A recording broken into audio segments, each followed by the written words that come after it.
Hello, YouTube. We're doing a recording here, and I'm talking with someone that isn't Eric, thankfully. Thankfully for us all. Victor, the rookie card specialist. Victor, how are you? Dr. Carlos, I'm doing good, man. Always an honor to be on the longest running episodic, whatever the hell this is. Oh, well, everything we're doing here is going to be part of the episode. This is canon, Victor, so be careful. Tread carefully. Everything you do will be canon and will be referenced again at a future date, should it Very come to good. pass. We got to remember that's important.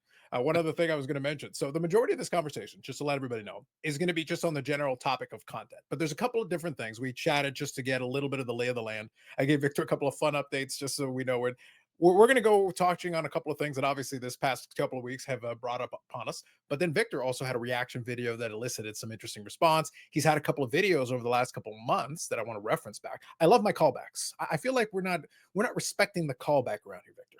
And part of that is referencing some of the previous. So what I'll do actually for a couple of those videos that I'm going to reference from Victor, I'll actually include the links in the description to them. So you can check it out. That way you'll actually be able to get context. If after the fact you want to be like, okay, so what did he say in that video? I'll include a link in it for you so that you can check it out. Okay. Maybe get you some additional views on an old video. So we'll see. You never know. I got you. All right. Now, basically, a quick thing that I want to mention as well, and this always makes me laugh, but just a quick side thing. Obviously, as we're recording this, I actually always start off one of these recordings with a countdown timer. And I'll explain why I'm referencing this. I've actually done a handful of recordings with a few other people's channels. It's once in a blue moon, but I always enjoy, though, when they decide to use StreamYard or whatever, and then just do a cold start. And then we end up just staring at each other for a couple of seconds before somebody decides to start talking. That's the reason I like having the countdown, because at least, all right, hey, while the countdown is, everybody's like, all right. And when the countdown stops, all right, we can start talking. Yeah. Pro tip, kids, don't do a cold start. Please don't do a cold start. You'll have to go into the editing machine and do something about it. Okay. Freebie. Let's start off with this real quick. I want to get into a couple of things that pertain directly to you first, and then we'll kind of lean into some of the rest of the stuff. Mhm. Previously, when you were originally having that video where you were kind of contemplating where things sat, you hadn't been as consistent with your videos on the channel and everything. But of course, you've also got other things going on. You had been working on the book. Obviously, you've done the renovations in your space there. So you got the new space that you've got going Mhm. on with there. And then you've also got your website with the blog and everything going on. So let me ask you separately. How's the blog and that other stuff going on? Is it stuff still being added to it? How are things in that regard? I am not. I haven't written an article on that website in a while. I Mhm. need Sure. to update it as far as plugging and plugging this, especially here at the very top. The guidelines. It's a free resource that I give to all viewers who are interested in that, and then I plug the book, Mhm. obviously, and it's still the website is actually doing very, very well in spite of me not really posting an article for about a year now. Mhm. But I'm grateful for that, and it does generate quite a bit of views. Surprisingly, it really shook me when I started looking at my website again. But yeah, it's doing good. Excellent, excellent. Part of the reason I want to bring that up, and I'll reference it back in a couple of minutes. But part of the reason I was looking at that is because it's interesting when you've got multiple different pillars of content. Because when we're talking about content, it's not just videos. We're doing this on YouTube, of course, and I can turn this into a podcast. I can do that. And I probably will. I've got a little podcast feed. I can throw this on there. It'd be very easy to do, and it gives you another place. But again, you're repurposing a piece of content, right? Yeah.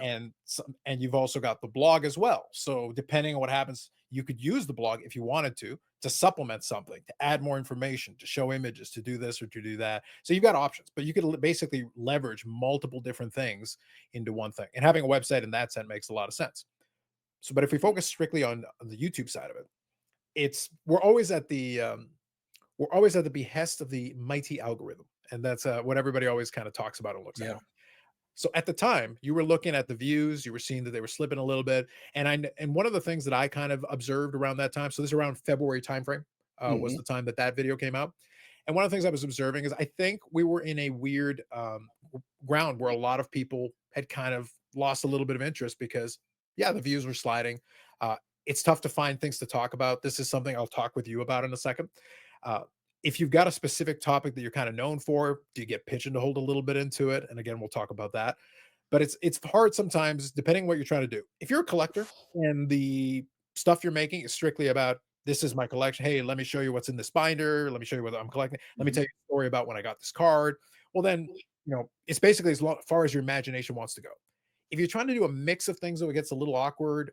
You start off as the rookie card specialist, but occasionally you also want to chime in on other things. So, what were you thinking about in February, and then how are we feeling about things right now?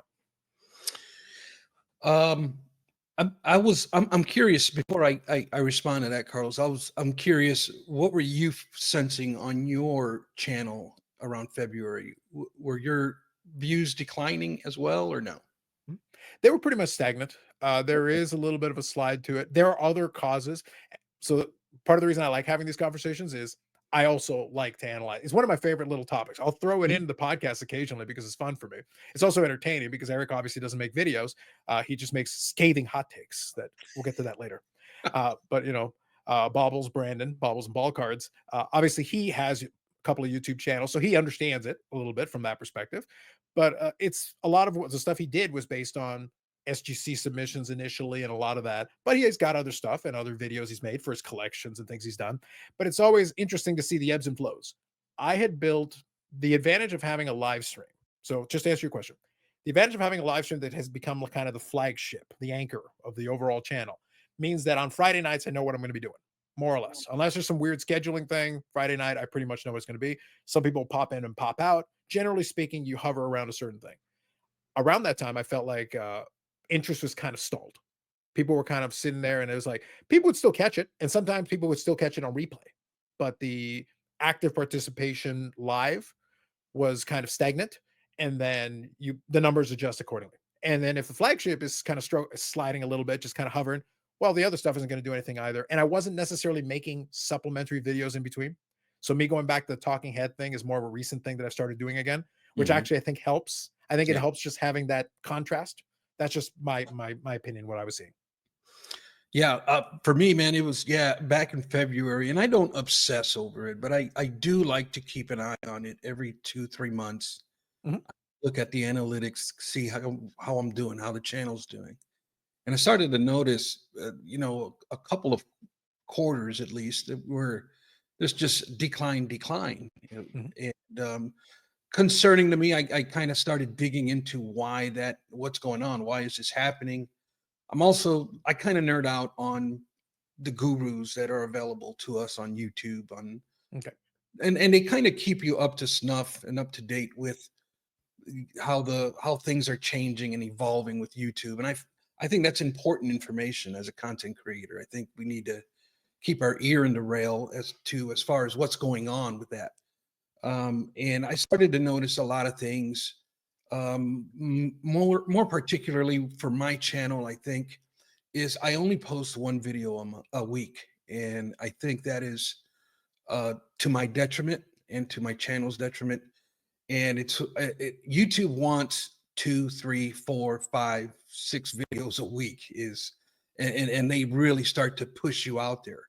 But when you're Or in doing Dustin's case, a video every 37.5 minutes, approximately. yeah, yeah, exactly. But when you're doing one a week and then you run into a renovation project and you start skipping weeks, Mhm. well, there's the recipe for disaster.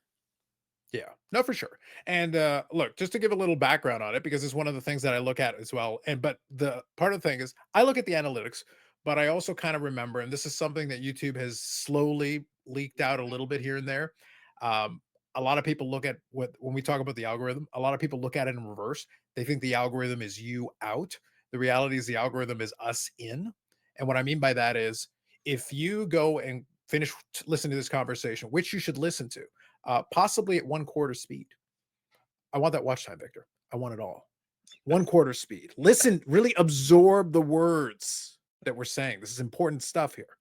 But if after you're done watching this, you then go and watch a couple of cat videos, I promise you on your recommendeds upcoming shortly will be not so much sports card content, but will probably be cat videos. You'll be getting a lot of those, but it's literally based on your viewing habits. YouTube basically, and like I said, YouTube has slowly crept out some of this. That algorithm is basically trying to get you to watch YouTube as long as possible. It'll feed you basically whatever it is it thinks. It's guessing, but it's Yeah. an educated guess. If you're sitting there watching cat videos on a regular basis, that's probably what you're going to get a heavy dose of, and you'll wonder if YouTube is only cat videos. And the answer is no, but that's what you started watching, and I have this all the time. I'll be watching a couple of I love some reaction channels. I like a little bit of that kind of content, reacting to music videos or movies or TV shows and stuff. But when I'm watching that, I actually have to go back into my history and occasionally delete them, lest I get blessed with too many reaction videos in my recommended. So I actually go into my history and remove some stuff to rejig the algorithm so that I'm not just getting hit with a bunch of reaction videos. Okay. That's me being proactive, but that's me readjusting my own algorithm on the fly. And it works. You can literally see it immediately. You refresh it, and suddenly, boom, those reaction videos become lesser in number or they disappear entirely. I watched 5 straight reaction videos. If I left it as is, suddenly I'd get a bunch more. I remove those 5 reaction videos. Magically, my whole thing resets. It's funny that you mentioned speeds, because I typically watch videos at 1.25. Mhm. However, with your channel, I cannot. When I put you on 1.25, it's like listening to my mom speak Spanish. It's just like, This is you and Garrett, you and Card Cutter are on this. And I just hope the problem isn't that I'm talking too fast. The problem is you're listening too slow, Victor. You That's the problem. correct. Agreed. That's the issue with you guys. And joke's on you. I listen to me in 2x and I hear everything. That's all I'm saying. I can listen to me in 2x and it's perfect. As a matter of fact, Victor, there was an experimental thing that YouTube did with the app, Yeah. and it's to have additional speeds. I listen to YouTube now. If I've got the phone with me, I listen to YouTube in 3x. Wow. Let's go. Wow. Dream come true. It's all I Okay. ever wanted. Give me the 3x, give me 4x. Let's go. That's what I'm saying. Again, you guys are just listening too slow. Now, Okay. when we're talking, though, I want you to absorb every word. 0.25. That's all I'm saying. 0.25. Take your time. Take your time. Yeah. So anyway, but no, that was one of the things. And by the way, a great feature. Thumbs up YouTube. Thank you. That's what I Yeah. wanted. Yeah. It Some of really the is. chat, some of the channels, Victor, seriously, I have the opposite problem. There are sometimes I'll watch a video on a channel and I'll be convinced it's like, is the 2x even working? I'll be literally looking at it and be like, and then I'll put it at 1x and it sounds like it's in slow motion. I'm like, what is happening? Yeah. This cannot possibly be the real speed. And then I put it, it's like, oh my God. So I have the opposite problem. It's, I got to speed it all up. It's Yeah. bad, man. It's bad. But anyway, so yeah, that's the whole thing with the algorithm. And I felt like maybe, and this is maybe my other observation I'll make for around that time frame. I think it felt like a lot of the content, I'll raise my hand and say, I was basically in a rut as well, like the same as a lot of other people. I think a lot of it became same. A lot of it really felt like, what are you going to do? Like you've got a handful of options. Actually, I'll touch on this with you in a second because you also had a video talking about the 10 types of content creators. That was one video that you had done as well. And I'll link to it if you guys want to check it out. See, we got you all the links, Victor. We got all the links for you in the description. But and by the way, in the 10 categories, I feel like the uniqueness of the channel that I'm bringing here for you here, it just wasn't accounted for. I think 11 was the correct. Whatever it is that I do is 11. I don't know what it is. I don't think we can classify it, but I'm the 11th option. That's what's going on here right now.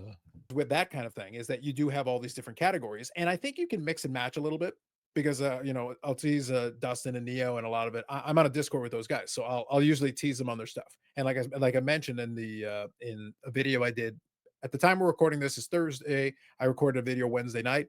I showed Victor a quick clip so that we're all up to speed on that. But the thing is that on that video, Dustin reached out and he asked if he could use a clip from my podcast, which is good. It's a nice courtesy thing to do, which is fine.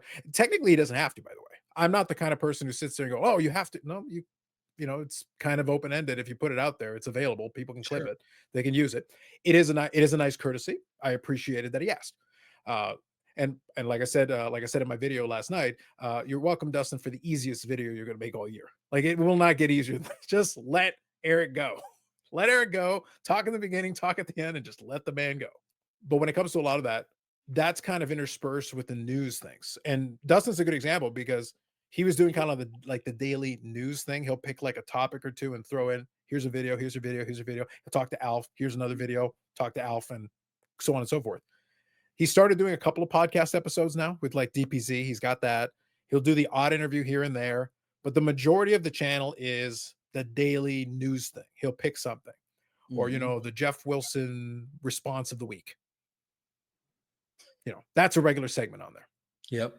I teased him about that because he didn't realize how many he had done. So when he saw that clip, I didn't realize it was that many. It's like, you should do behind you days since last Jeff Wilson video. There you go. That'd be a great thing. Everyone would wait. How many days has it been? Guys, soon. The next one's coming. That's a freebie, Dustin. It's a freebie, man. It was a free, Yeah. and in that case, it was great because it was not actually about Jeff Wilson, but it still pertained to Jeff Wilson. So I don't think that counts. Let's take a half Jeff Wilson video. I'm not giving that one a full. Okay. Yeah. Like it wasn't even directly about his video. It was about somebody else talking about him. So I don't know if that fully counts. I really appreciated the first video you did. That was pretty good on the whole rage bait philosophy that you kind of ran with. Yeah. I like that. That should be its own subgenre. It Yeah. basically is. Yeah. So okay. So February, around that time frame, that's how you're feeling about it. And like I said, I felt like we had stagnated a little bit. So what I'll do is I'll move us chronologically here. We'll start here and Yeah. then we'll kind of move forward. Okay. So at that time, that's what it feels like. And it felt like things were stagnated. And it wasn't just you, it wasn't just me. I think a lot of I subscribed to a number of different sports card channels. And I felt like all of us were kind of like stuck, even the ones who were sticking around and doing videos still. Like Neo has his like standard. He's got his weekly market update, but it's basically the same. He'll throw in some wrinkles in there, but for the most part, that's his weekly episodic, so to speak. It's fairly consistent, but it's whatever happened that week. Throw a couple things in there, a wrinkle here or two, sponsor ad read, we're done. That's the end of the video. But everybody was just kind of sitting around waiting for something. We were waiting for Fanatics to do something crazy. We're waiting for Ken Golden to light himself on fire. And to this day, Kenny continues to fail us. Indeed. That's a problem, Victor. And I really hold Ken personally responsible for the stagnation of the YouTube landscape in the early months of this year. He's gone underground, it seems like, from the YouTubes. He's gotten so quiet. He used to be so loud. He used to be all over the place all the time. Now I have to rely on Brian Gray to reach out for me out of the blue so he could talk about Bill Mastro. Like, that's what I got to do. Victor, we got to do what we got to do to survive. That's what we got to do out here. It's tough in these YouTube streets, man. Facts. All right. So we get past February. So, like I said, how are we feeling about things? So now it's been a couple months. You've made some videos since then. Obviously had some lovely success. Our good friend Geoff, as I lovingly refer to him, Eric's personal savior and hero. More to come on that on Friday. Yeah. Jeff Wilson. But you made a reaction to the infamous rant video. A lot of people did, but you made that on there. But just speaking numbers and facts, it did pretty well, especially relative to recent videos. How have things been since, and then kind of leading into that? Yeah. So before the rut of February, I was averaging probably 350 to 400, let's just call it. And when the rut hit, I was like barely hitting 200 views. Mm-hmm. And since then, I've adjusted and got back on a regular routine. Mm-hmm. I'm doing a little bit more preparation for my videos as far as putting something together, a thought or what have you. And I've noticed that my numbers are picking back up again, but I'm back up to about the 400 views average, let's just call it. Okay. And then, the Jeff Wilson video I decided to do because there was so much chatter about it. And I love doing response videos or reaction videos. Those are a lot of fun to make. But I've been known to do the odd one. Yeah. And so I did this one, and it's only been 4 days, and I am almost at 1,500 views. And I gained 14 subscribers from the video in 4 days. 14 subscribers from the one video. That's not bad, actually. That's real good. So proving your theory that Jeff Wilson, right, is a magnet for attention, not only for which has. Now, to be clear, though, my theory: magnet for attention, yes. Goat, no. I am leaving Goat exclusively. Victor, I got to make this clear because yes, you do. I have to repeat my disclaimer. The opinions expressed of Bougie Eric and his hero worship of Jeff Wilson are not necessarily those of Dr. Carlos or Victor, True Rookie Card Specialist. We are not party to this. We are merely innocent bystanders while Tornado Eric flies through. Yeah. I got to make sure, Eric. I got to make sure, Victor, because these people do not understand. It's like the man in the dark shades in the darkness possibly hanging out with Aaron Rodgers, also in the darkness. That guy is doing his own thing. He's probably hanging out with Aaron Rodgers doing ayahuasca somewhere. Like, I don't know what that guy's up to. Yep. And yeah, and so yeah, man, it's taken off. And I don't know. You think he worries about? He probably don't worry about views, or he's got people for that. Yeah. Well, that's why. My original. So the Rage Bait video was a semi response to it. It was more response to the concept of the video. That's why I thought it was funny. So I mentioned that on the video I recorded yesterday. I was talking about with Victor before we started hit record. The second video was kind of me like going, all right, I'm just going to pull behind the curtain and just explain this because apparently it needs explanation. I didn't realize it needed explanation. I felt like it was pretty clear cut. It was me and Bobbles laughing while Eric went in circles and spun, and it was hilarious. We got a kick out of it. And like I said, he's changed, man. By the way, also in the clip I played for Victor so that he could knew what I was going to talk about here. For the record, I feel like not enough play was given with the whole obsession with the title and the Jeff Wilson GOAT thing. Again, not my problem, not my responsibility. I didn't do it. But with that, I feel like not enough was given that Eric declared war on Jim Beckett, Rich Klein, and Teapot. Wow.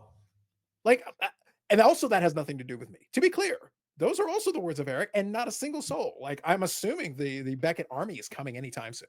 It's going to be bad, man. They're coming. They're coming. Yeah, and all the goodwill that Eric engendered with Jeff Wilson might be lost by taking on his Lieutenant Teapot.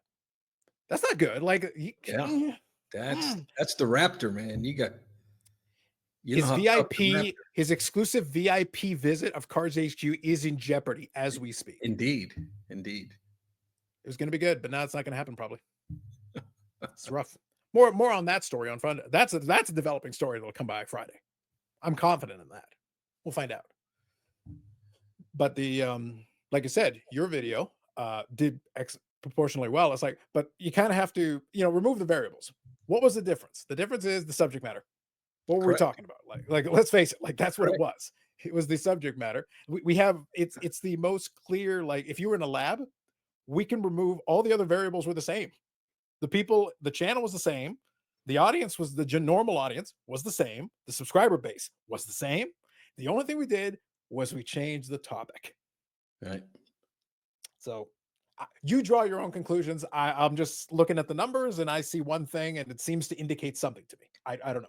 I got to look at it that way. But let me ask you this then. One of the things you mentioned is that you had started getting back in consistency. The numbers have started creeping back up. Obviously, that video is a bit of an outlier, but it was good because it gave you some additional subscribers, which is always nice.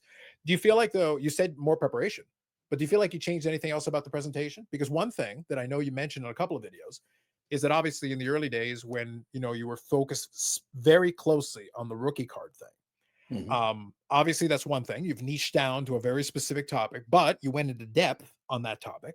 But then the other thing also is that in the early days, so I'll give you my take on it. You were very prescriptive, like you were very tight with it. But then over time, you've also branched into a couple of other topics. It feels like we're having a little more fun with it. So the presentation softened, and I think you've made reference to this before. The presentation softened. The message hasn't necessarily changed, but maybe the way we present the message has changed, which maybe the audience is responding to differently. What do you think about that? I think that's 100%.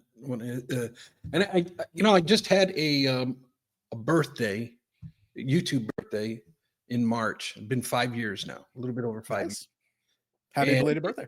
It's one of them things like my first year, I ended up changing the name of the channel and completely changing, just slamming down on the rookie card and just focusing in on that. And then for that 2 years, I noticed I was gaining momentum, but I was also gaining a lot of pushback. And it got to the point where I think the pushback started to become greater than the growth. And talking to different friends in the hobby and that sort of thing, and it was like, dude, it's you're a little harsh around the edges, man. You got to come off. You got to relax a little bit. Just have fun with it, and just explain your theory, but just tone it down. And I started to look at my video through that lens, and what I found out was that what they were telling me was facts. So I really started to be a little bit more listener friendly, Okay. and laugh more and maybe talk about a different topic, and then I'll come back to the rookie card because I know sometimes the topic is polarizing, and so I'll kind of come in and out of it to like Mhm. give my viewers a break from it. So yeah, I changed that up, and I have found my video that I make for when I do like a complete breakdown of the players' cards, like all of them, and I do like a detailed presentation. Those seem to be the videos that my viewers like best. Okay. The analytics are showing me that, and the comments are showing me that. So that's my lane. My problem is that those are very labor intensive videos and they take a Mhm. long time to produce. I can probably shoot like one a month out of those, but what am I going to do in between there? So that's how come I pick and choose other little topics, and I come back to it. I think that makes sense. And that's always the balancing act, the challenge. I Mhm. think it's difficult to find, and maybe we'll lean into this here in a second. It's difficult to find the balance between a channel that leans informational, and you have to try to balance that with the entertainment, because I Yeah. think this is one thing that I laugh about a lot. And for folks that may not, most of the people that are subscribed to this channel already know my style. I oscillate back and forth. I joke about it as being almost like this, this dial. I can dial it up and dial it down. On Friday, we dialed the ridiculousness up to 11, 12, 47. Victor's been party to this. He's seen it. Yeah. It's a wild scene out there. Like you don't even know.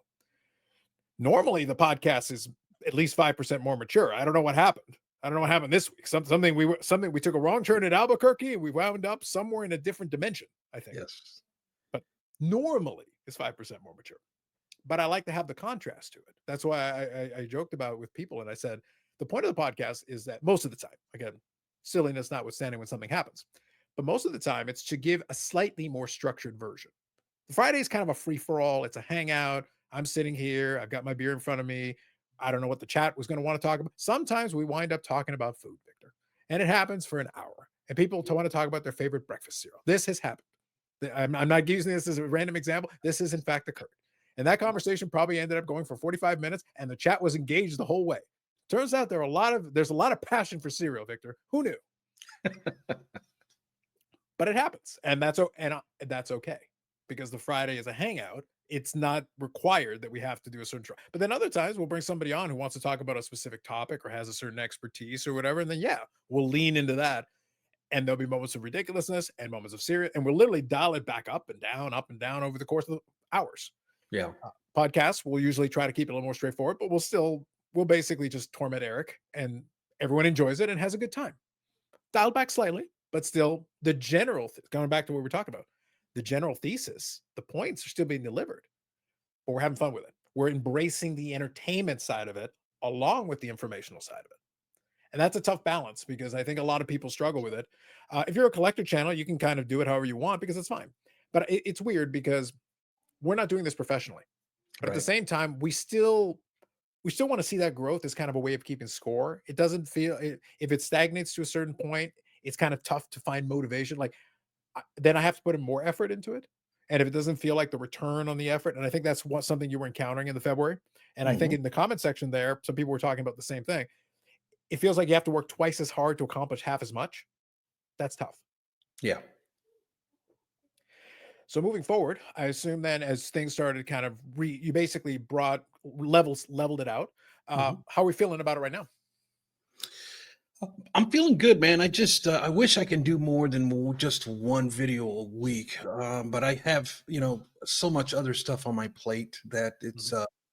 it's for right now. It's kind of where I'm at. So we'll take it, and then you get a lot of, I'm getting a lot of concerns with like AI now, and you start hearing rumblings about what AI is going to do to YouTube and content creation and all this other stuff. And I'm actually, I usually like to keep up with technology and that sort of thing, and I have found AI really, really challenging. I actually just recently signed up for a course on AI that's pretty intensive, but it's going to hopefully give me the tools I need to kind of improve my content.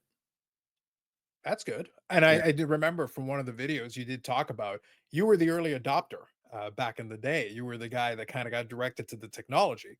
Hmm. Uh, I can sympathize with that. I'm a big technology guy, but it's one of those things. Ironically, um, at work at various times, I've had people kind of ask me about AI, and I say it's useful. It's a tool that can be useful, but if you try to make it do things it's not ready to do, or it's not designed to do, or it's not ideal to do, you're actually doubling my workload.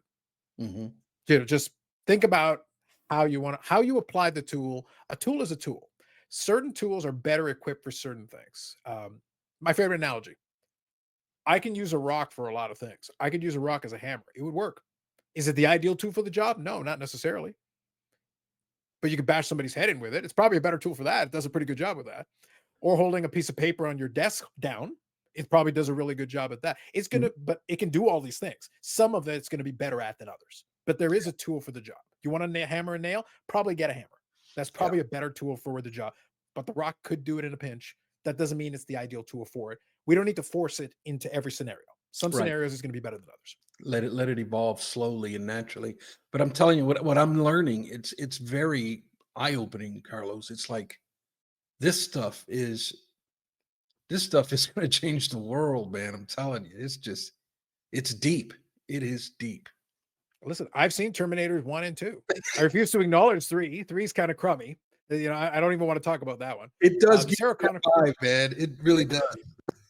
well, like I said, at once, look, Victor, I don't want to reveal too much. And for the sake of this conversation, none of you heard this. I'm just talking to Victor. Look, once people realize that Eric has been AI for at least a year, once they realize, it's going to be scandalous. You don't even want to know. We've all been duped. Okay. I love it. It wasn't just baseball card exchange. We all got duped. Agreed. We've been down this road before. Whew, it's rough. Um, but that's but you're right. I think the technology, the word I think that gets thrown out a lot, which is true, is disruptive. It's a very disruptive technology, and we're using little aspects of it that actually do, like, simple example, really silly one. Uh, I do all my thumbnails with Canva. It's a very useful tool for it. It does the job. I'm not even using a fraction of the capabilities it has, but it has a lot of very good ones. But even simple stuff like, you take an image, like say of Jeff Wilson, and then you remove the background. You push one button, it removes the background and makes it nice and clean. Gives you these nice clean lines so that you can stick it on your rage bait thumbnail, and then Yeah. put flames in the background. Not that I would do that, but I'm just saying hypothetically, you could do something like that and it would work. Yeah. Yeah. I use Canva too. That's my go-to. And it's good for what it is. It's good for what it does. So this is a situation where some of those, I won't call it AI. I'll call it like automated, things that you can do with it. But it's such a time saver. I used to have to do that on Paint Shop Pro manually, getting the edges and basically outlining whatever character. If I want to remove a background or something, it's a lot of work. But this thing can do it with the click of a button in a couple of seconds. So it is a useful tool. It is something that can be very handy. It's a big time saver. And even then, my thumbnails are not the most sophisticated things in the world, but they're a lot better because I have this tool that makes it easier for me to have my template and do little ranges for it. So there are utilities to it. How Yeah. or where it's going to evolve, that's not up to us, but we're going to be observing very carefully to see how that goes going forward. Yeah. Yep. So let me touch on this since you did mention a little earlier about the pushback. So let's talk about commenting and commenters. Now, you don't have to name names. I just assume most of them are Eric. But when you get some of this pushback, I find it comes in a couple different forms. So let me throw this at you, and then I'd be curious to get your take on this. I like when a commenter is engaged enough where the comment is clearly telling me, I like if somebody says, "Hey, great video," or, appreciate your viewpoint or whatever. That's awesome. I appreciate it and all that.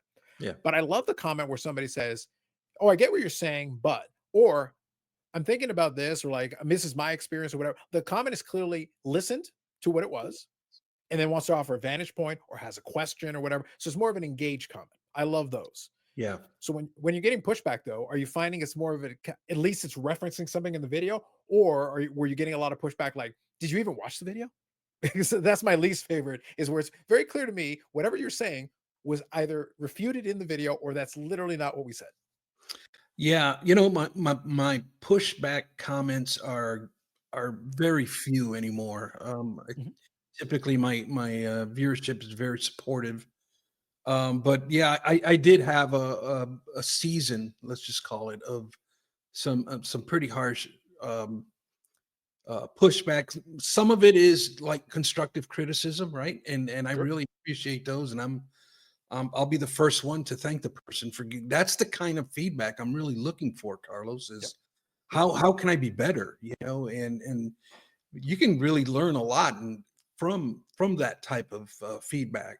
But then you get some that kind of want to attack you as a person, and I'm not one to shy away or just ignore those comments. Like a lot of I respond to every single comment that's left on my videos, and it's one of those things where if you come at me, I'm going to come right back at you, but I'm going to do it in love. You know what I'm saying? Because you do have a right to leave a comment of whatever your thought is, but at the same time, I have the right to my opinion as well. So I will bring a correction if and when it constitutes. I know I've seen you do that in the past too. I've seen you do it live where you've had to Mhm. like put some people in check, and a lot of respect for those moments because they're intense, but sometimes you get backed into a corner and you have no other choice, right?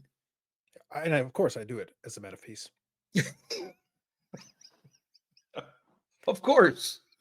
My favorite part about that, Victor, is I was the whole time you were talking, I listened to every word you. So, to be clear, by the way, Yeah. everybody, active listening is good. You got to actively listen.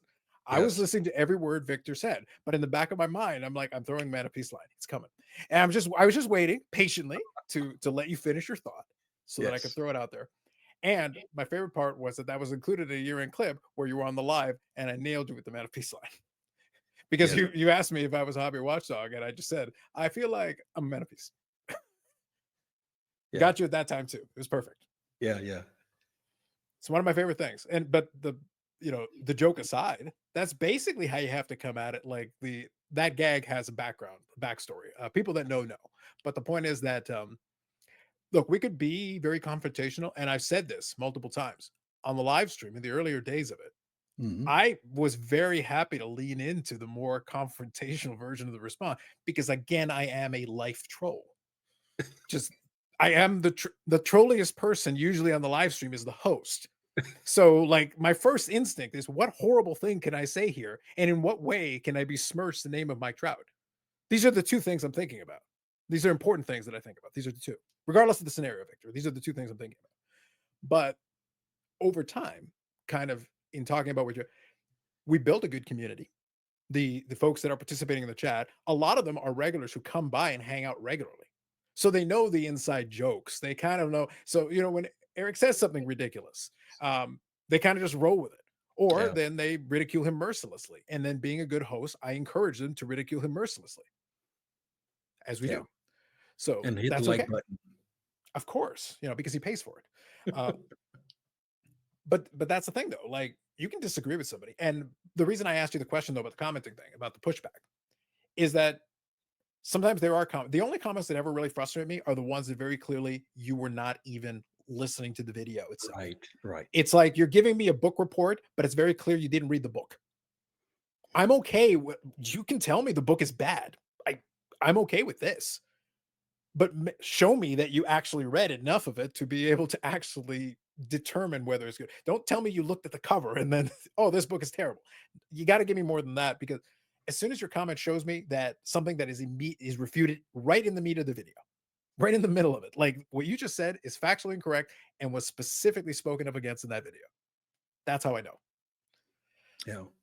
And that's frustrating. That's the one time I'll get frustrated with a comment because it's like, well, then what am I supposed to do with this? What am I supposed to engage? I like there's not too many ways I can engage for it other than tell you to go back and read the book because you clearly Right. didn't. Right. Uh, and that was a big contrast. So, kind of speaking of the podcast episode, where Eric lit the world ablaze for a brief shining moment. Dustin's response video to it, and that's why I said when I was talking about kind of my follow up to it, is I said his response to it was fun. He took a clip for it, and I made clear that clip wasn't taken out of context. That's literally what Eric said. And if you pay attention to our faces, we're like looking at him going like, where's it going with this? What you talking about, Willis? So we were just looking at him, trying to figure out where he's going with it. But there was more to it if you go beyond that point. But if that's all you watch and that's all you're getting out of it, you're gonna have a certain type of response, which is what a lot of his comment section compared to our comment section, the tenor of the two could not have been more different. And it Mm, came down to people who watched the whole thing in context. I still don't agree with what Eric's saying, but I got the rest of the context. I say, okay, I'm following it. And Carlos and Brandon made fun of him pretty much the entire way through. Valid. Okay. We're satisfied with this result. As opposed to the other one where you're only getting a snippet of it, or you only read the title. You can tell when somebody literally only read the title and didn't get anything else from it, because the response may have been copy and paste, because that's one of my observations. I found that is that when you go in, and even in your video, Victor, even though like your comment section is very good at this point, you can tell some people have a visceral reaction to Jeff Wilson where like it doesn't matter what the context is, right. unless the title is Jeff Wilson is the devil, they can copy and paste it. Jeff Wilson is this, Jeff Wilson is that, PPP loads. Like Mm, they literally could copy and paste it from video to video to video. And that's where I kind of go, but why are you watching it then? right. Right. I'm not sure what you're getting out of this. Yeah. I appreciate the engagement, I suppose, but other than that, I'm not understanding what. And maybe the problem is, Victor, I don't comment on as many videos as I used to. I like absorbing and kind of watching the content more often. Once in a Yeah. while, I'll go in and I'll leave a little comment, or maybe if I know the person, like sometimes you'll get a comment from me because Mhm. I'll be like, I'll kind of play into it a little bit. On one of those videos that I was talking about, like you can see there, and I just said, I just thought Bobby Burrell was an ice cream cake merchant. I thought that's all he was doing. I didn't even know these things about Bobby that you were talking about. That's wild. Yeah.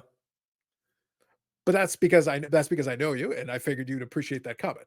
But so Yeah. that's not even related to the video. It's just kind of like I had a little bit of fun with it, Right. but Right. no harm. Like it's just a fun little thing. But most videos I won't bother commenting on, because whether I agree or disagree with it, I want to hear the thesis out. I want to hear your presentation on it. Yeah. Yeah. I almost never feel strongly enough about it though to be like, oh, you're wrong. Let me spend 20 minutes typing out Right. an entire thing. I'm like, I got other things to do, man. I'm sorry. Yeah. Yeah. I disagree. Moving on. Yeah.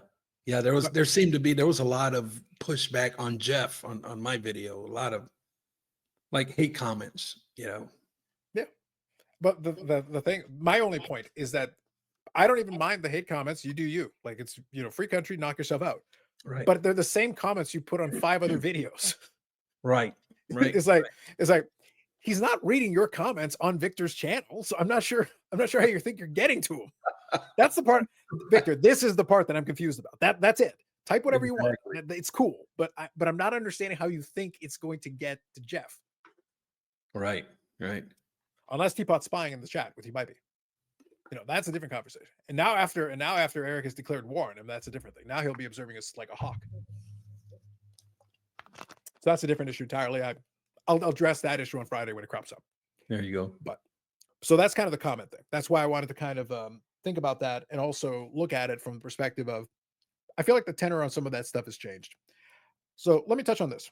Yeah. I already alluded earlier about how some of the stuff has changed. Right now, I think I talked about the balance between information and entertainment. I think we're in an interesting spot right now because I think the categories that you gave earlier are still pretty much in effect, but I feel like we've pretty much fallen, not even in the categories of creators. I think in the categories of type of content we have. I think at this point we got watch alongs, auction watch alongs is one that is quite a bit that's cropped up there. Live streams, obviously, I'm not going to say anything bad about live streams. I like them, but and I think they serve their purpose. I think they're a fun way of engaging with people, so I think that's cool. And then the standalone videos, but a lot of it is okay. So you're going to do like a talking head kind of informational thing. I'm going to separate the collector stuff because the collector stuff is its own thing. It can be you showing off your cards, giving a story. I'm going Yeah. to put it out in its own category. Whatever you want to do. As far as I'm concerned, there are no rules. Do whatever you want. But if you're doing a channel where you're trying to be like cultivate a little bit of audience, let me touch on it this way. Obviously, a lot of the things you're doing and a lot of things that I'm doing and a lot of us, whether we're doing it actively, putting a lot of effort into it or not, ideally, we try to slowly grow the audience. But one thing that I kind of paid attention to, and this example that I gave already kind of played into it, just the difference in the size between, say, Dustin's audience and mine, Mhm. talking about a similar type of issue. If it, like more money, more problems, the bigger the platform is, the more you invite. Like you can reach a certain point where you've got a decent sized audience. They're actively listening. They get where you're about. They follow your presentation. They're willing to hear you out. You bring in more people, though, you're going to have people that are going to listen for about a minute and then immediately cast judgment on it. And you've increased the size of this audience. And now you're going to get more comments that are like, This has nothing to do with what we're even talking about here. Yeah, So how do that's you true. balance that out? If you are successful and you are able to build the platform to a certain point, you will kind of lose control of the room. It won't be like talking to people in a room anymore. It'll be like talking to an auditorium or like a small arena. Once you get into that point that you're talking to a small arena, then you can't control what the guy in the 48th row is saying Yeah, because they're going to come in and say it regardless. And you may not be able to address each person individually and get to that point. yeah, Is that's that a great something you point. concern yourself That's a great point, man. I agree with you, and I really don't, I really don't know. I mean, just being, you know, consistent at creating content, consistent at trying to create community, right? I think that's important. But I don't. What do you think? I don't know. That's a good question, man. So Mhm. I think so. Part of the reason I asked the question, I have been wrestling with this for a while, and now I'm in no danger of that because I would require something to go really viral. To right now, I'm kind of settled in where I'm at, and I was joking with people. The way this channel got to the amount of subscribers it has is basically a lot of the old videos. I've got a couple of videos that went viral years and years and years ago. So there's still a bunch of dead subscribers from that era. That's why I say like don't worry about the view counts and the relative to the subscriber base because one thing may not have to do the other. You may have a bunch of dead subscribers. If the channel's been around long enough, there's a good chance that's the case. I'm glad they're still subscribed, but they're obviously not engaging with any of the new stuff. Right. Um, I guess where I'm looking at it, and maybe this is my take alone, and one factor could change that, and I'll touch on that with you in a second. I would rather have an engaged audience at 5,000 subscribers. I'll put that in quotation marks because given what I just said. But I would Mhm. have an engaged audience that is actually listening to what's being said and get something out of it, as opposed to having 40,000 subscribers, 50,000 subscribers, having the additional views, but in reality, they're not that engaged. Like they're Yeah. watching it, but they may not comment. They may Yeah. not, they maybe they even hit the like button, but that's about it. That's the end of the engagement. They're just kind of like absorbing it, and like you can tell that it's kind of in one ear and out the other. On to the next video. It's part of a playlist. It's just part of a. So you're getting the views, you're getting the subscribers, but has it really changed anything? Versus the smaller group, but they're like, oh yeah, Victor, that makes sense to me. Or like, wait, can you explain this? Like this audience is a little more engaged in what you're talking about, so Right. you're actually reaching them.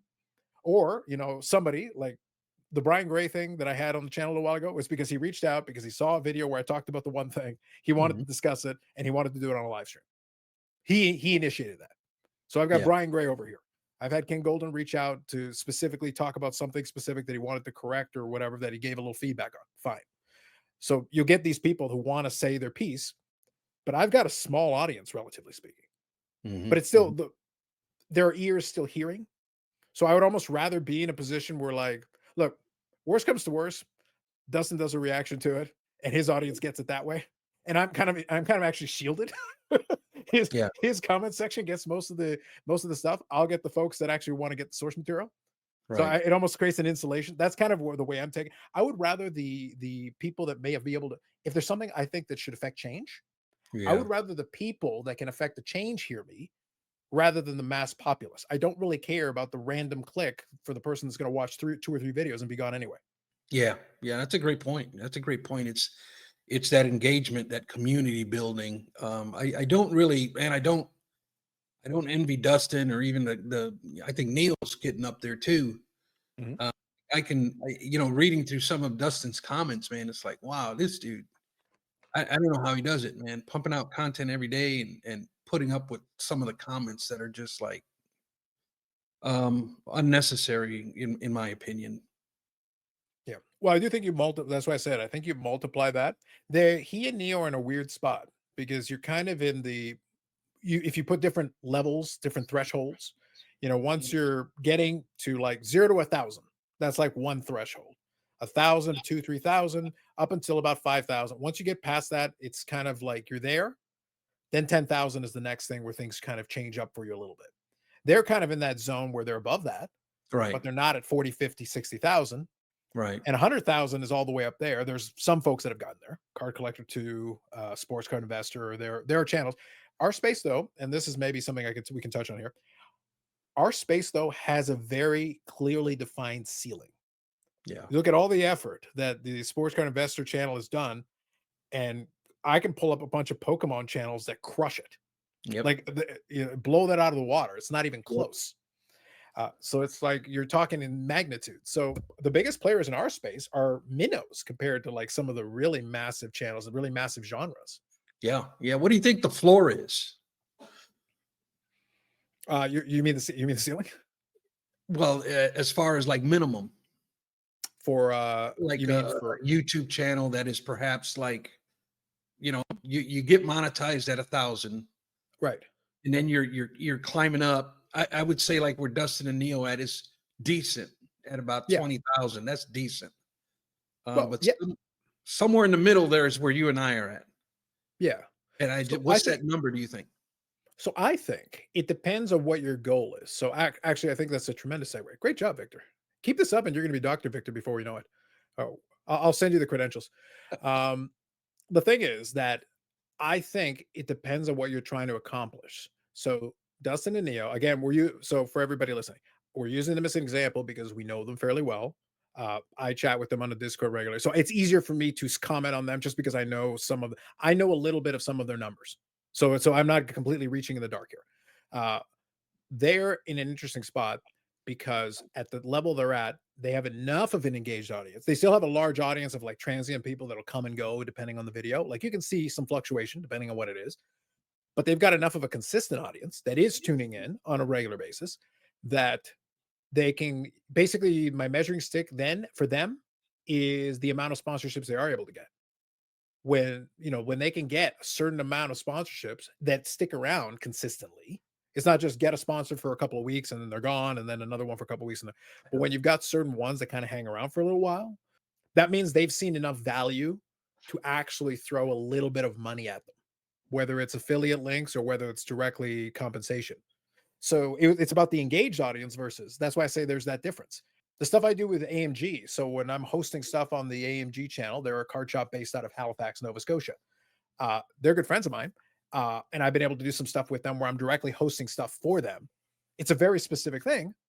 And I've been very transparent about this. I'm compensated for it. So if I compare that, Victor, to the size of my channel, I actually do well above, I punch well above my weight. Let's just put it that way. Yeah. But I think once you get to that 10,000 plus threshold is when you can start, once they start reaching out to you to be like, hey, we'd like to partner with you XYZ, Yeah. then I feel like that's when you hit that. If your goal is just to reach people, that isn't necessary. But if you're measuring that success, I'll put that in quotation marks, based on when you've got enough of a reach, that's when those different products start reaching out to you. Yeah, and that's about the 10,000 mark. I agree Ish. with that. Yeah. But Give or I take. think, and like for me, I think a goal for me, I guess, or the floor that I see for this topic is 5,000. I think you And can. I think an engaged 5,000, I'll say. and If you get a engage. There you legitimately go. engaged 5,000. There Yes. you go. And Yes. they say, for a healthy channel, if you're getting 10% views of Mhm. like your subscribers, if you have 5,000 subscribers and you have 500 views, your channel's considered healthy. I found I that think so. really interesting. Yeah. Yeah. So, yeah. I think that's fair. But that's the reason why I kind of gave that qualifier where I don't do so was when I hit 5,000 subscribers, I didn't do any celebration or anything because like no, I know how we got here. Uh Yeah. I've got two videos earlier in the channel that were in the time I was doing the movie review things. Okay. The two videos have over 3 million views combined. Wow. How come you didn't keep that up, man? Well, I didn't have as much interest in it. I Okay. could have, to be honest with you, if I had still been as engaged in it. I still have like 300 Blu-ray movies as a collection of stuff that I Okay. have, but I just don't watch movies. I don't have the passion for sitting there watching them anymore to the degree that I did. If Okay. I was still doing, let's be clear about this. If I was doing that today, this channel would have blown well past 5,000 Yeah. because the trajectory was going at some of those went viral because certain countries couldn't figure out that YouTube would have pulled it if it was because they were long enough reviews that they thought it was the movie. That's why I noticed that as like Yeah. that's the reason they kept clicking. I was like, guys, YouTube would have pulled it years ago. If I was pirating the movie and putting it on there, you think YouTube would still have it all? But I still get Victor hundreds of views per week on those old videos Wow. that were from 2012, 2011 ish, Yeah. and I still get Wow. hundreds of views a week from those. Amazing. How do you feel about like, and I don't know how true this is, or I don't know how much you know on the topic, but some have accused certain content creators of buying subscribers, where you have this service Mhm. where they actually watch the videos that you put out and give it the old thumbs up and that. It Have definitely you happens. you think that 100%. happens in our space? Oh, You think that happens? 1000%.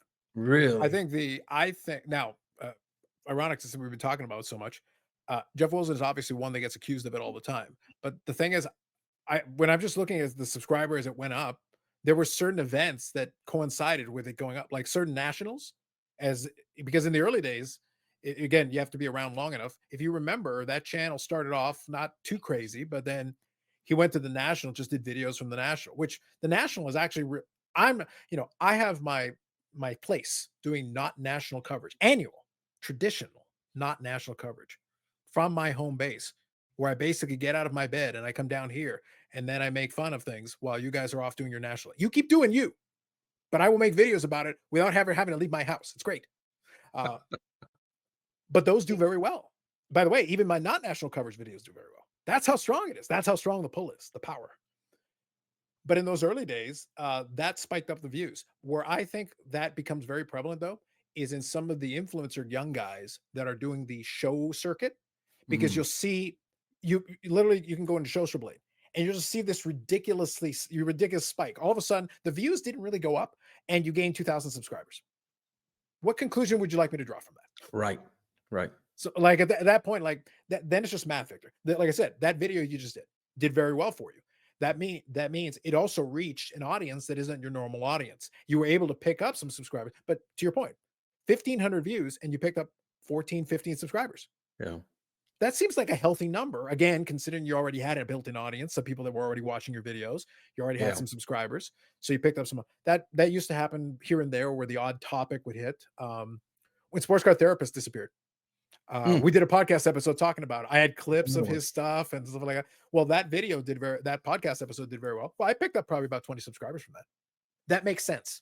But you notice I said 20, not 200, not 2,000. I said Right, 20. right, right, right, right. Yeah. Wow. So I don't there's a know. big difference. Like but if you tell me you gained 500, 1,000, 2,000 subscribers inside of like a week What's and up you with that? didn't give me a million view video, I'm like, okay, Yeah. w- I don't I'm pay gonna that see close something. attention. I've heard that that kind of stuff happens, and Yeah. yeah.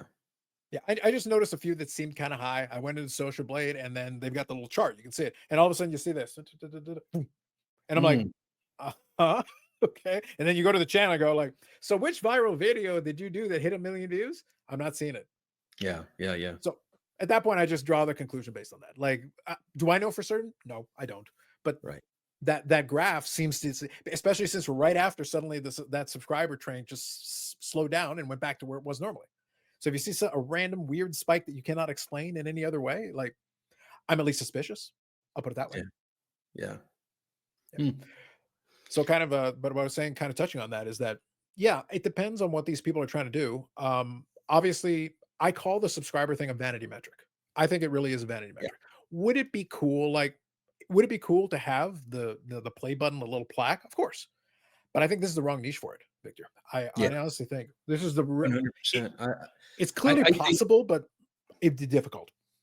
I think views is a better metric. I think watch time hours, where I benefit, whereas when somebody really finds my channel and really pays attention to it, the way I create content is I try to create evergreen content, Mhm. and I present it that way, and so they just start binge watching my videos, and they'll reach out to me personally and say, "Man, I am just diving into your channel," and as opposed to the way you do it, um, your watch time hours has to be through the roof.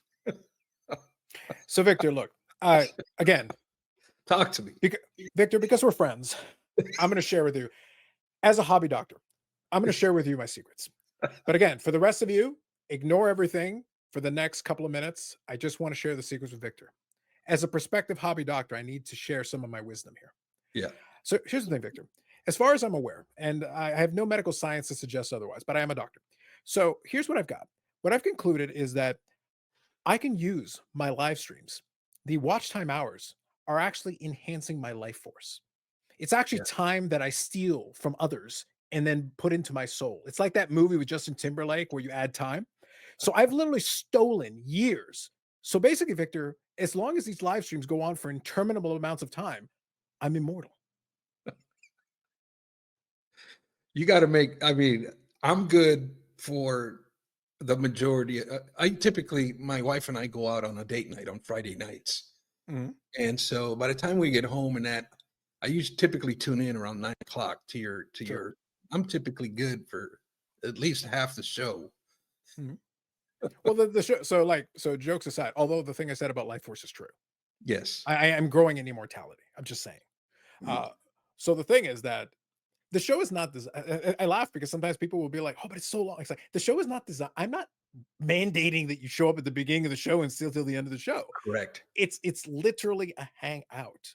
A It is hangout. designed. It's designed. Drop in, hang out for a bit, make fun of Eric in the chat, hit the like button, and then be on your way.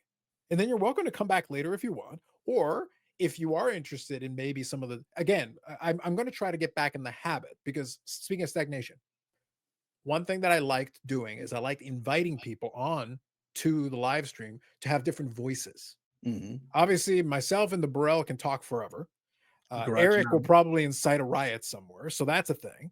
But then we've got the other cast of characters that'll come in from time to time. But it's also fun to throw in other people that can Yeah. add another voice in the room, and maybe they've got a thing they want to talk about, and then we can talk about that, and then we'll make fun of Eric, and then we'll switch to another, and then make fun of Eric. So Yes. so over the course of the, so like I said, a lot of people are just hanging out in the chat, and they're also enjoying interacting with each other and making fun of Eric. So this is all happening over the course of that period of time. That's what I say. Like it's pretty consistent. It's actually sometimes it surprises me how many people are still hanging in there with us for the duration of it. Yeah. One thing that I know some people do, a lot of people watch it on replay, but they're also still not watching in one sitting. That's okay. Right. They'll literally be like, I want to check it out. I want to know what happened. I want to know how we made fun of Eric, but they'll watch it like in chunks. They'll watch a little bit, in the morning, a little bit Right. around lunchtime. And by the time it's done, sometimes I'll hear back from them and go, hey, I saw that thing you said about Eric. And it'll be something I said to him in the fourth hour Right. because they kind of sat and watched through. So over the course of a week. Now the upside and downside. Upside, watch time tremendous. And it picks up now because though some people are watching it in pieces, you're getting more views, but your average watch time drops. Yeah. So like you're still in reality, somebody's watching the duration of it, but they're watching it in 2, 3, or 4 sittings. Yeah. So because of that, it's more views, less watch time on average. But Right. overall watch time it still gets where it needs to get. Right. Right. So that's why I say the metrics are interesting. They're a little weird. A live stream, I almost throw it out because you're looking at a very different, as opposed to a video. You're looking at a very different type of thing. Most of my videos are between 25 and 30 minutes on the long end, but some of them are like 10, 15 minutes. 10, 15 minutes are pretty easy to digest. Most people can get like, all right, yeah, 10, 15 minutes, sure, Yeah. I'll watch that. If it's a little more involved, it's closer to the half hour. Some people will be like, all right, let me take a little time with that. But most people can handle that. Once you get beyond that point, like the podcast episodes approach 2 hours, that's tricky. A conversation that'll have the collector can approach 90 minutes to 2 hours. It's tricky. So I get that for some folks. Like Dustin, literally, I think they had the live stream last night with him and Neo and Mike Ham and Flip and Steve. So they were all Yeah. sitting there talking about it, and they were talking about how Dustin, leveraged our podcast for content because of course they should.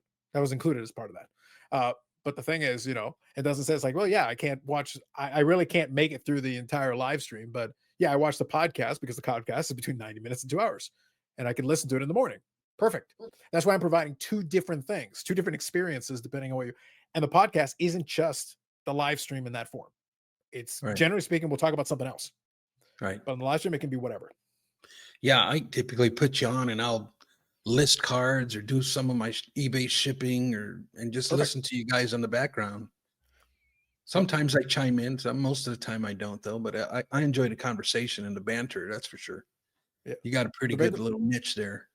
Yeah. The big one that I get all the time, I went on a road trip. I went on a long road trip, like a long drive. I put on one of the live streams. Perfect. We can eat up a large chunk of time. I don't know where you're driving to, but I guarantee if it's a longer trip, we probably got you covered. Unless you're going to Yep. Japan, by boat, even Yeah. then we might still have you covered. I'm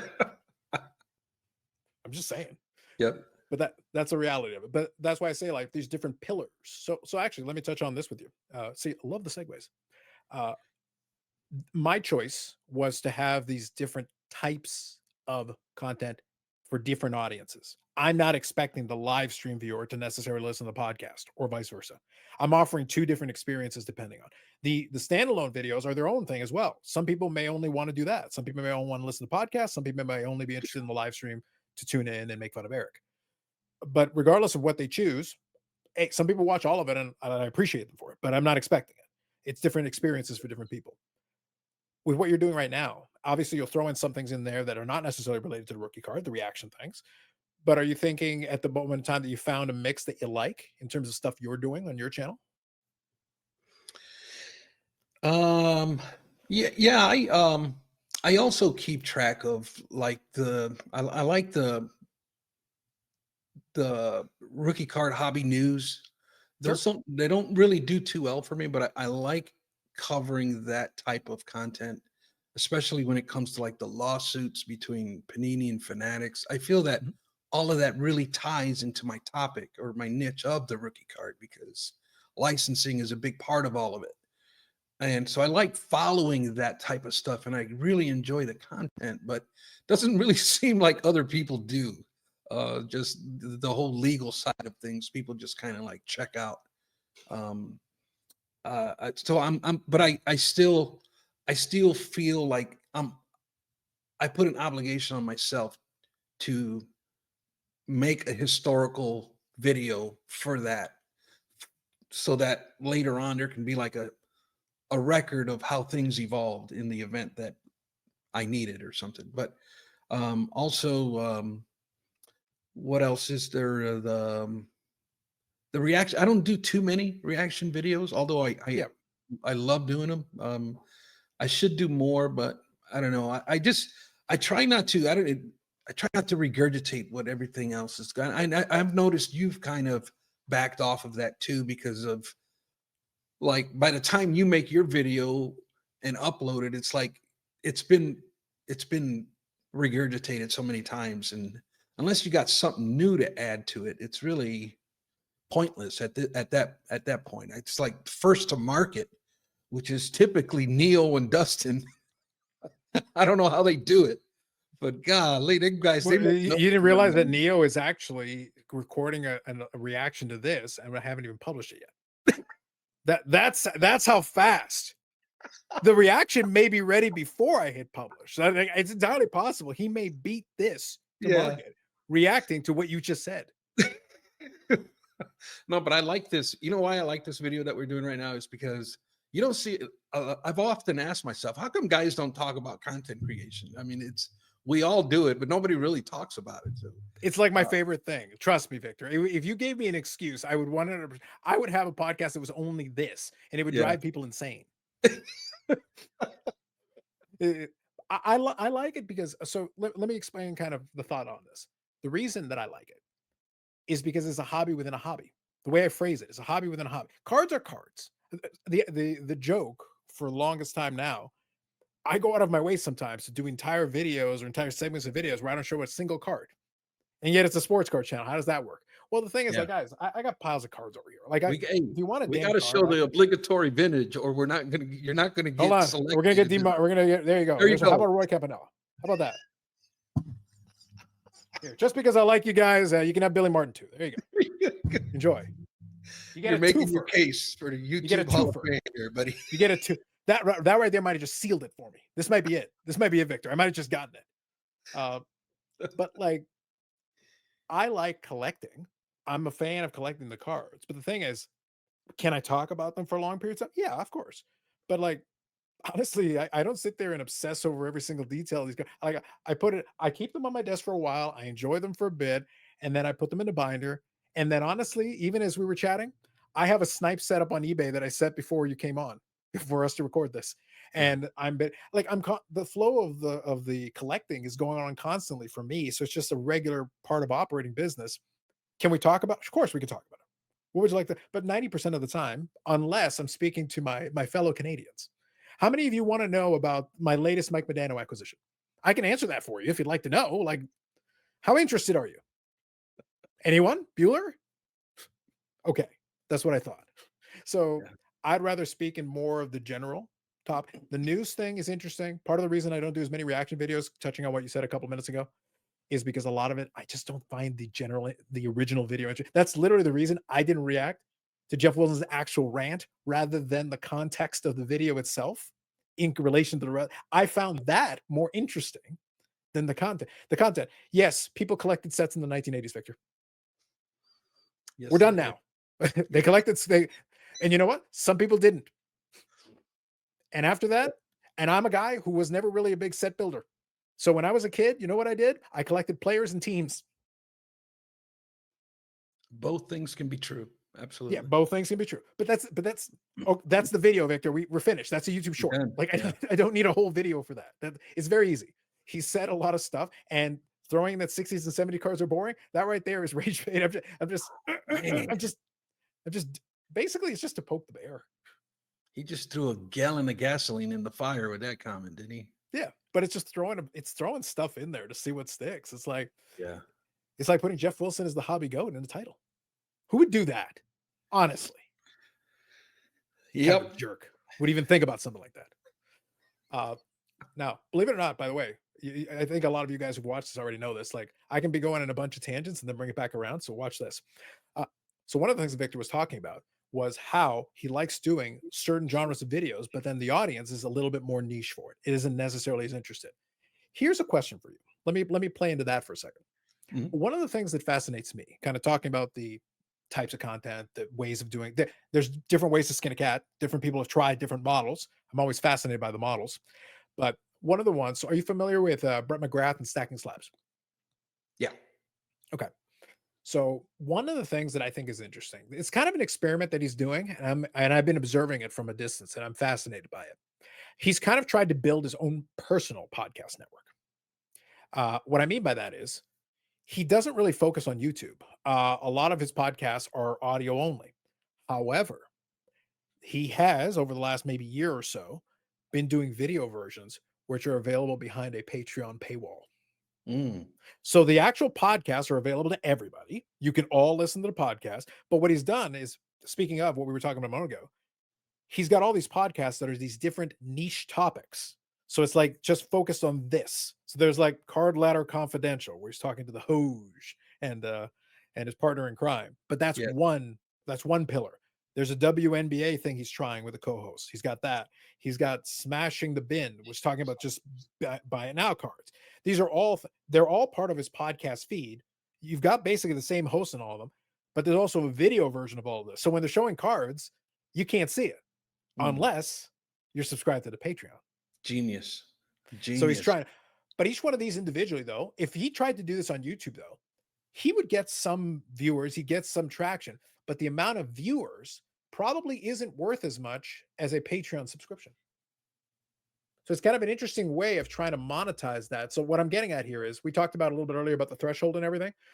Something like that, if engaged audience is the key, engage, it's not the number, but it's the engagement. If enough people actually are interested enough in the deeper dive to take that extra step, then that's worth like 10,000 views on YouTube, 50,000 views on YouTube. Like literally, if somebody's paying $5 a month, that's probably worth 50,000 views on your YouTube channel in a month.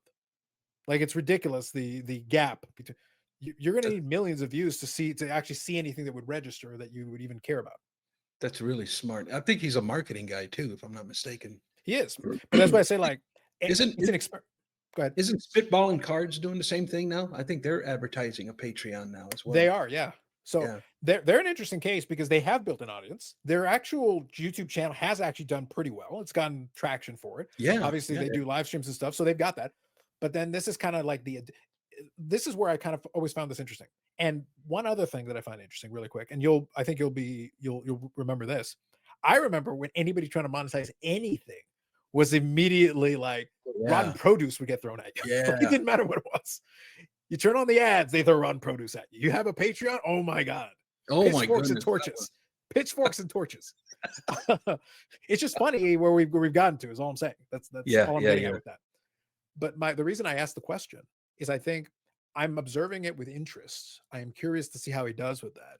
It is another take because my always thought was this niche always felt too small to sustainably support much of that.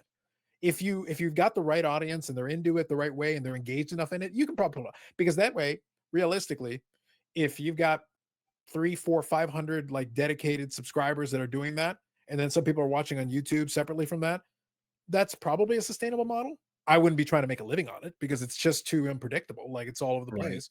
right. But But it another monetizes way revenue better than views alone. another revenue stream is what it becomes. Yeah. So I just always thought that was interesting. I always thought, but I think this niche is too small for it. Although, like I said, people have Yeah, become more open to it. So clearly he's been able to. He's been doing it for some months now. So clearly some folks find some value in it. So the exclusive is the video version. that's smart, man. I sometimes wonder if viewers really understand the amount of work it takes to do all of this. It really, at least for me anyways, it's a lot of work, man. You put a lot of heart and soul into what you do, you know what I mean? It's true. Like few people know this, but I regularly hop on a Learjet and I sit in a Tibetan monastery. That's how I come up with most of my best material when I make fun of Eric. I sit there with the Tibetan monks and we pray on it. And then it comes to me. And then by the time you see me on Friday, I have ascended. You ready? It's incredible. It's unbelievable. But that's expensive, Victor. The point is that's a very expensive round trip. Like, guys, you don't understand the sacrifices that I Yeah, have yeah. made in order to bring this to you every single week in an episodic way. Indeed. Yeah. So real quick, I'll touch on one more thing with you, and then I think time wise we're about where we want to be. But I did enjoy, to your point. I do like having the content conversation. So in this case, just so everybody's on the same page, I gave Victor just a general outline, and we're kind of going where we're going as we're talking. Some of these things. I had a couple of notes, but as we're talking, certain things will come to me, and that's kind of how I wanted to play this. But maybe at some point, Victor, if you're game, maybe we'll have a little part two. You can have a little time to chew on it, and maybe we can come back with a couple of more expanded thoughts on some of these things or go in a couple of different directions because there's plenty of room. There's plenty of room Sure. to discuss this Yeah. stuff. So it's there. So like I said, I like what Brett's trying to do. I'm looking onto it with interest. I'd like to see how it goes. But like I said, my opinion still stands that this is such a niche. And I always laugh. My only regret, I like doing a lot of this stuff. To your point, it's a lot of work for not much payoff, really, if we're being honest about it. My only regret is that I do kind of wish that I had been because as a guy who does like technology, I was watching video podcasts in the early 2010s, and I was watching some of the folks that were kind of pioneering that. It's still early days. Think the early 2010s. There wasn't a lot of that out there. So if you were out there, guess what? You probably had most of the audience because realistically, there wasn't. It was a very small audience, but it was an engaged audience because that you were basically one of the few. But it would be different genres. What's interesting is that if I had done that, I probably would have gone into the professional wrestling side of it because that's something that I can talk about for hours, and it has a very passionate fan base. But the ceiling on it is way higher than sports cards because Really? that's something that I've known way higher. Give Wow. you give you a legitimate example. There's a couple of folks in the space who will do live streams, posts. So again, when everybody thinks about professional wrestling, they go, "Oh, but isn't that the fake thing?" It's like I know, but it's like YouTube, it's fake. Um, so when they're thinking about it, uh, they're thinking about it as this mix and match between oh, is it real? Is it not real? Forget it. Just imagine it's a TV show. What does The Walking Dead had a post show where they brought people talking about the show as the episodes were coming. So you'd watch The Walking Dead, and then there would be the Talking Dead. This was a post show for The Walking Dead. The Walking Dead's a television show. Why do we have a Right. post show? Because people are still interested. They want to talk about characters. They want to talk about storylines. They want to talk about what they're engaged with. Well, it's fake, Victor. Why would you want to? Because people are still engaged. People are still interested. So what these Okay. guys were doing, and they've started doing it years ago, but it's become cottage industry at this point after every Monday Night Raw, WWE SmackDown, and the AEW shows, they'll have a post show. They'll do a live post show, like my Mm. live. But guess what? They're sitting there recapping the show, talking about what they like, talking about what they didn't like. And in the meantime, the audience is not only engaged in what they like, what they don't like, they hate this, they love this, and then they donate. I've watched post shows where the host has been donated thousands of dollars for a 2-hour live stream.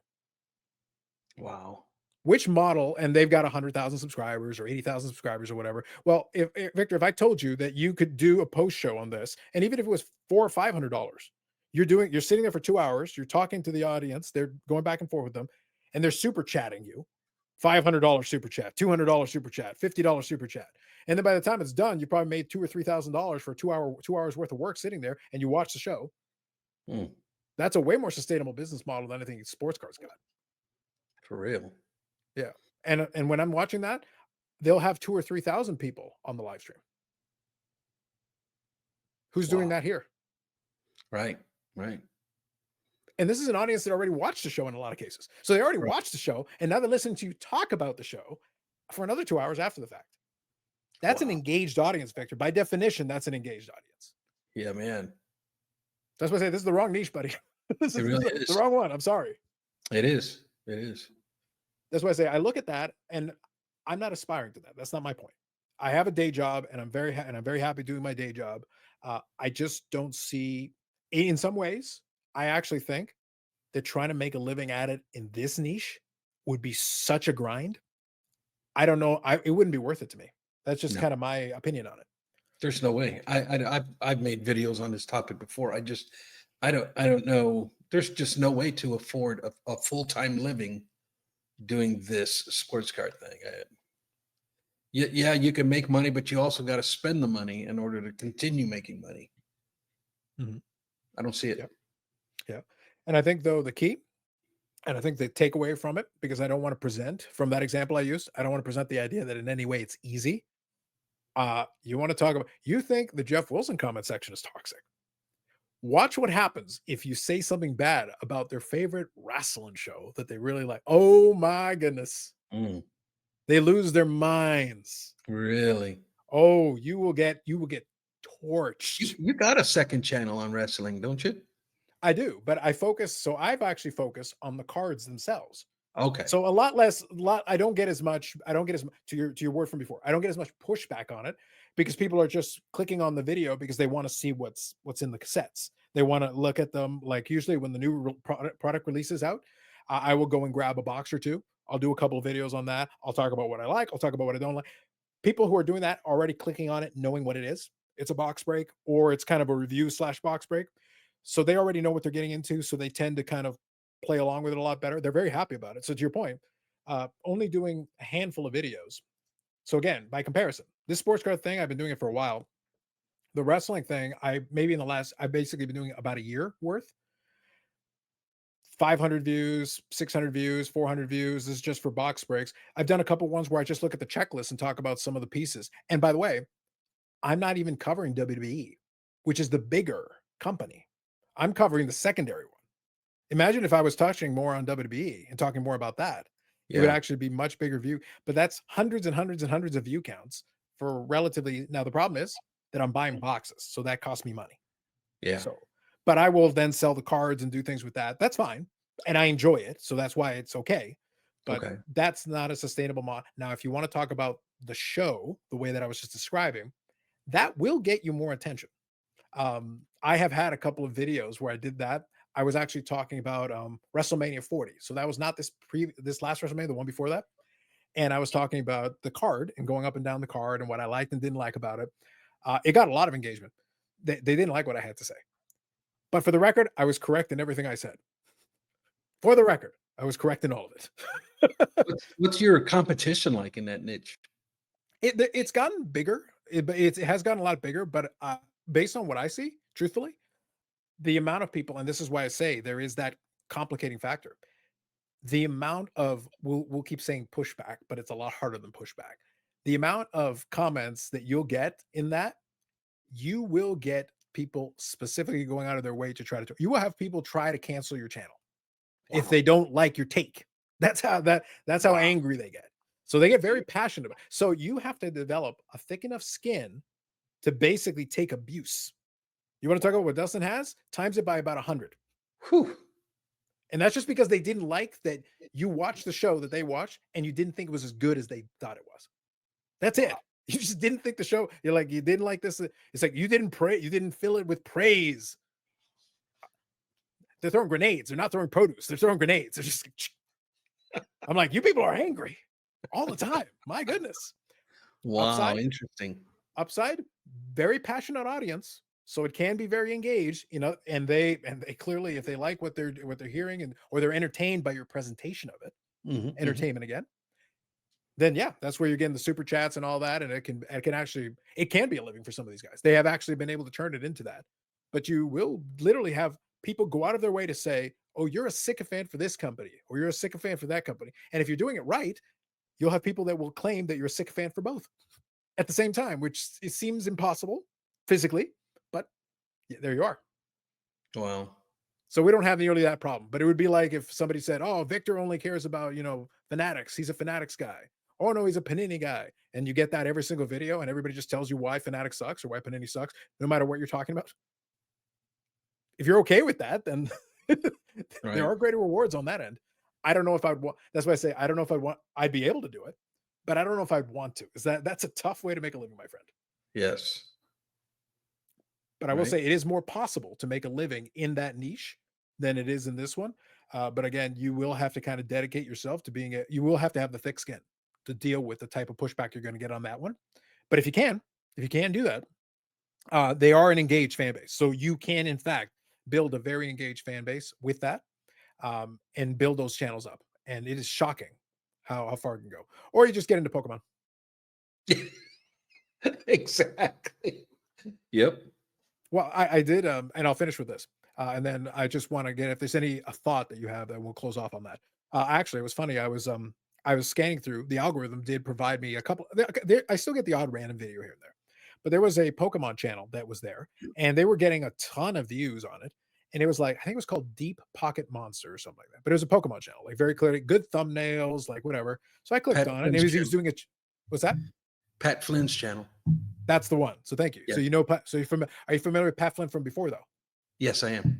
Okay, The so it's entrepreneur. funny because I looked at the thumbnail and I go, "This guy looks familiar," because I remembered Pat Flynn from his other channel where he was Right. doing his stuff, and I was sitting there like, "I know I've seen this guy before." I had to think about it, and then he put his name on the screen. I was like, "Okay, okay." But the thing is, that YouTube channel has like a million subscribers, or a couple million subscribers, or whatever it is, In less and than these like a videos year. are getting a million views. One video had like 6 million views, and I'm like, that's where that's where you make the money. And that's Yeah. his other channel, but obviously a very popular other channel. Yeah. But like that's not his main channel, but it's probably he has surpassed his main channel. Like it's Yeah. wild.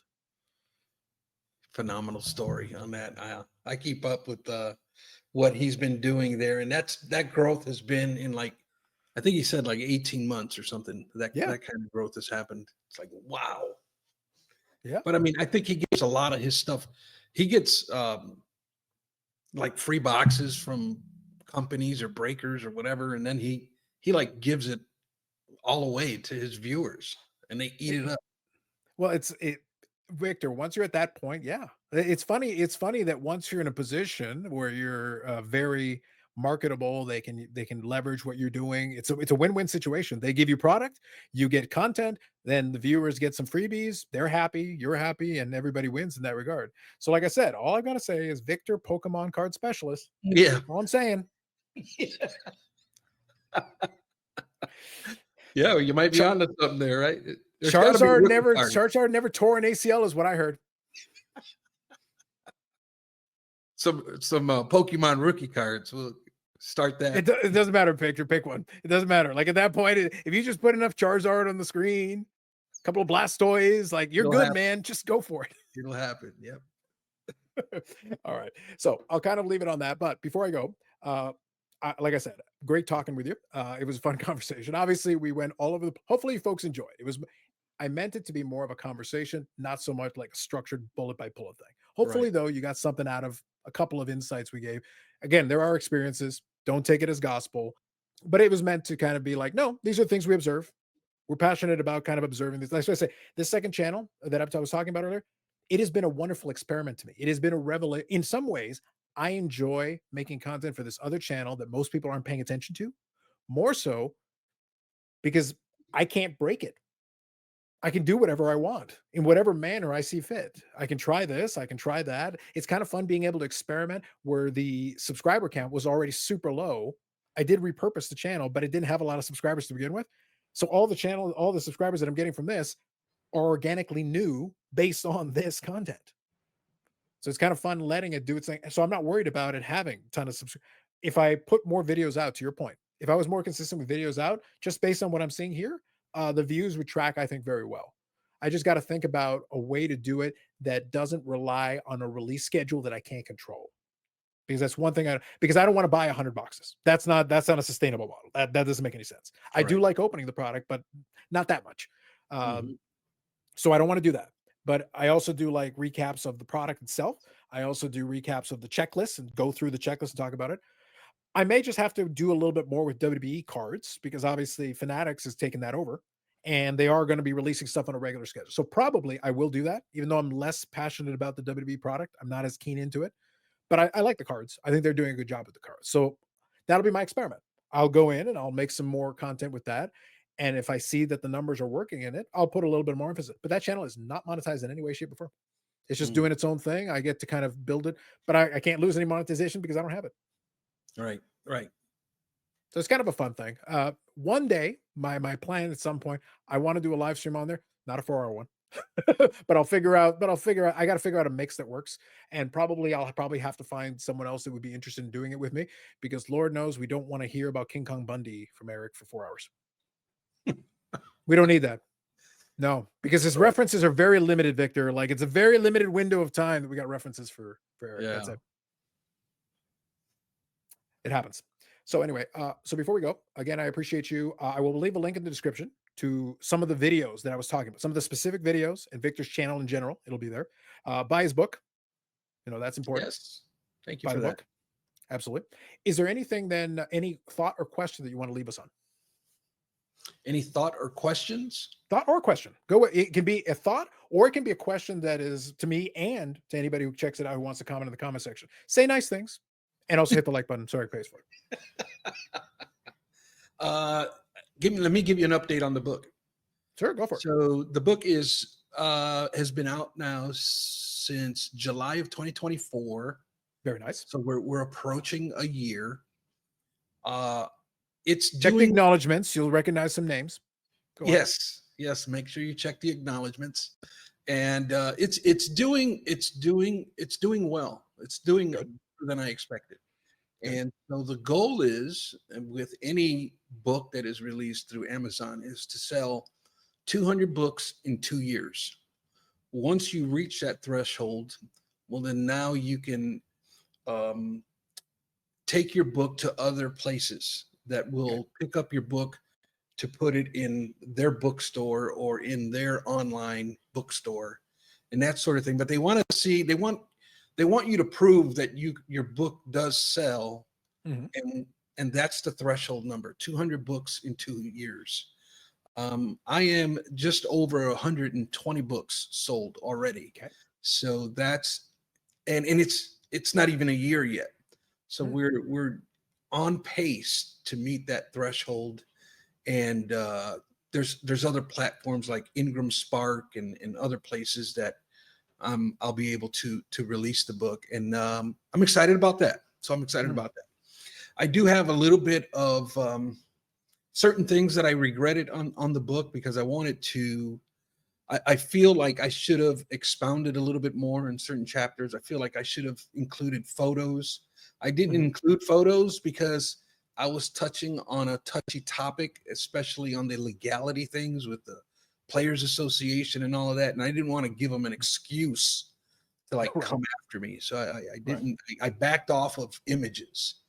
Okay. And so, but now in hindsight, I wish I would have included images. But anyways, just an update on that. I am currently working on a video that's going to detail all of the rookie cards of Caitlin Clark. There's been I've gotten a lot of requests for that video, and I'm hoping to release that one here in the next couple of weeks.